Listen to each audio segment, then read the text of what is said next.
মুসলমানদের সন্তানগুলো বিজাতির কালচারগুলো চর্চা করতেছে, বিজাতির সংস্কৃতিগুলো চর্চা করতেছে। মোবাইলে একটা যন্ত্রের মাধ্যমে অধিকাংশ যুবকের হাতে এই যন্ত্র, রাস্তাঘাটে শুধু তাকিয়ে আছে। এই যন্ত্রের মাধ্যমে পুরো বিশ্ব বিভিন্ন জাতির কালচার সংস্কৃতি তারা ছোটকাল থেকেই তারা চর্চা করতেছে।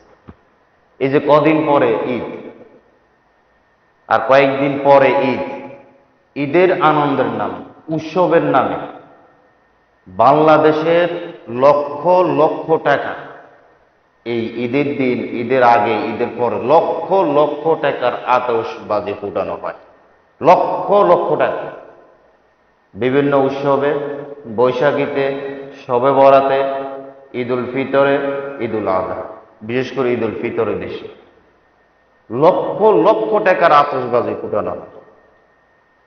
ঈদ কি এভাবে আনন্দ উৎসব করার জন্য শরীয়ত বলছে? আল্লাহ তার রাসূল সাল্লাল্লাহু আলাইহি ওয়াসাল্লাম বলছে যে মানুষের ঘুমের 12টা বাজিয়ে মানুষের ক্ষতি করে কারো গড় পিছিয়ে ফুটাচ্ছে, রাস্তাঘাটে বিভিন্ন জায়গায়, এমনকি সালাতরত অবস্থায় মসজিদের সামনে তারা আতশবাজি ফুটাচ্ছে।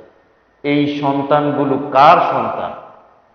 এরা তো সব মুসলমানের ঘরের সন্তান, মুসলমানের ঘরের সন্তান। এরা বিভিন্ন জায়গায় আতশবাজি ফুটাচ্ছে। ও তো মানুষের যে ক্ষতি করতেছে আল্লাহ ভালো করে জানে।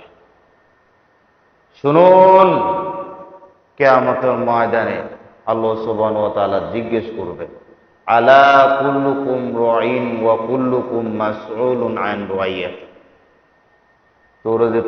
তোর পরিবারের দায়িত্ব বানিয়েছিলাম, তোর ছেলে তোর স্ত্রীর যে দায়িত্ব বানিয়েছিলাম, ছেলে মেয়ের দায়িত্ব বানিয়েছিলাম, তুই কি করছো? তাদের ব্যাপারে কি দায়িত্ব পালন করছো? জিজ্ঞেস করা হবে।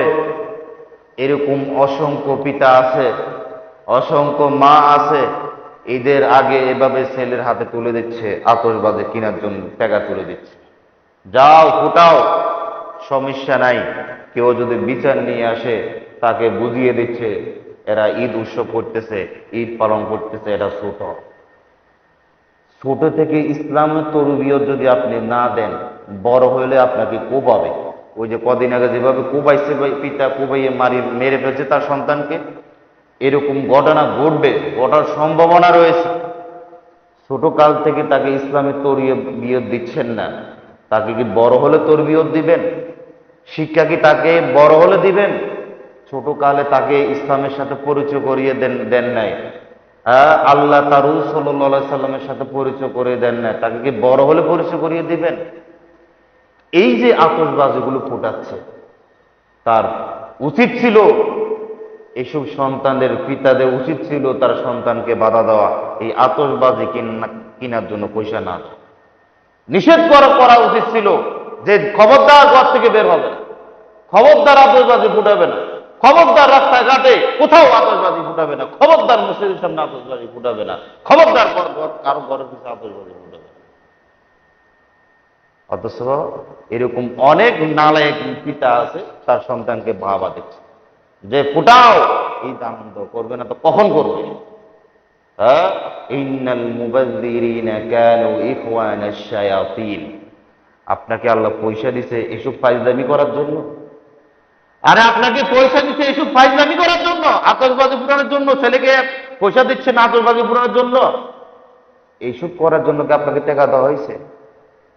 শুনুন, নিশ্চয়ই অবচকারী শয়তানের ভাই এই লক্ষ লক্ষ টাকা এই ঈদের দিন, চান রাতে, ঈদের পরের দিন লক্ষ লক্ষ টাকার আতশবাজি ফুটানো হচ্ছে। এই তার সম্পদের হিসাব দিতে হবে, এই টাকার হিসাব দিতে হবে কিয়ামতের দিন। আপনি যতই নামাজি হন, আপনি যতই হাজী হন, আপনি যতই দানবীর হন, আপনাকে এই হিসাব দিতে হবে, দিতে হবে। আর ইসলাম মানলে ইসলাম মানার মতো মানে, কিছু মানবেন, কিছু ছেড়ে দিবেন। মসজিদে প্রথম কাতারে বসে আছেন, অথচ আপনার ছেলে আতশবাজি ফুটিয়ে মানুষের ভাড়া বাঁচাচ্ছে। কত মানুষ কত মানুষদের ক্ষতি সম্পর্ক হচ্ছে।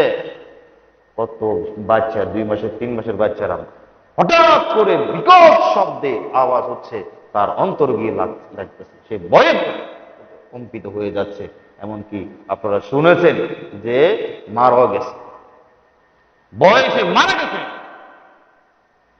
এভাবে অনেক মহিলা আছে, হঠাৎ করে বা আতশবাজি ফুটাচ্ছে, মানুষ হঠাৎ করে আপনার ভয় পেয়ে যাচ্ছে। সবগুলা বদ্ধ আপনার ছেলের উপর লাগবে, আপনার উপর লাগবে, কারণ আপনি তাকে এই শিক্ষা দেন না যে এটা হারাম, এটা হারাম, এটা বিজাতির কালচার, এটা বিজাতির সংস্কৃতি। এটা আমাদের সংস্কৃতি নয়, এটা বিজাতির অগ্নিপুজোদের সংস্কৃতি। কারণ অগ্নিপুজোরা বিভিন্নভাবে তার আগুন নিয়ে খেলা করে। মুসলিম কখনো আগুন নিয়ে খেলা করতে পারে না, মুসলিম কখনো আগুন নিয়ে খেলা করতে পারে না। কি বুঝাচ্ছেন আপনি? কি বুঝাচ্ছেন আপনি? জায়গায় জায়গায় এভাবে আতশবাজি ফুটাচ্ছেন, কে পারমিশন দিচ্ছে? এভাবে মানুষকে ক্ষতি করে, মানুষের মধ্যে আতঙ্ক সৃষ্টি করে এভাবে ঈদ আনন্দ উৎসব করতে কে বলছে? মূলত তারা ঈদ আনন্দ উৎসব করে না, বরং তারা বিজাতির সংস্কৃতি কালচার তারা গ্রহণ করে নিয়েছে। প্রথমে আতশবাজি সৃষ্টি করতে চায় না, এই সাইনাস থেকে বিভিন্ন জায়গায় চলে গেছে, বিশেষ করে আমাদের বাংলাদেশে বেশি। বিভিন্ন উৎসবের দোহাই দিয়ে, বিভিন্ন আপনার ঈদের দোহাই দিয়ে এই বিভিন্ন জায়গায় আতশবাজি ফুটাচ্ছে। শুনুন, সতর্ক হন, সতর্ক হন। কিয়ামতের দিন আপনাকে জিজ্ঞেস করা হবে, অত সতর্ক হন। আপনার সন্তানকে আপনি ডাকবেন, আপনার সন্তানকে